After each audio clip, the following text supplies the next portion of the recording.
Hello সবাইকে।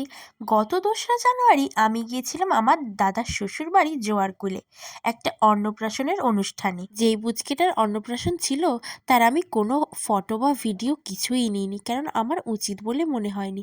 যাই হোক, আমি এরকম সেজেছিলাম। কিছুক্ষণ বসে থাকার পরেই বসে পড়েছিলাম খেতে। খাওয়ার মধ্যে ছিল ভাত, ঝুরি আলু ভাজা, ঘি, তার সাথে বেগুনি, আর এখানে পড়ে গিয়েছিল শুক্তো। তারপরেই ছিল ডাল। তারপরে আর কি একটুখানি লেবু চিপে নিলাম আর নিয়ে নিলাম একটুখানি বেগুনি। দারুণ খেতে লাগছিল। তারপরেই ছিল একটা পনির দিয়ে বিভিন্ন সবজির তরকারি। তারপরেই চলে এসেছিল মাছ। তারপরে এইসব শেষ করার পরেই চলে এসেছিল চাটনি, পাঁপড়, তার সাথে পায়েস। আর তারপরেই এই যে নরম তুলতুলে রসগোল্লা। তারপরে খেয়ে নিলাম আইসক্রিম আর হাজমোলা। তারপরে আর কি এবারে বাড়ি চলে আসার পালা। তোমাদের সাথে দেখা হবে নেক্সট ভিডিওতে। আজকের মতো এইটুকুই।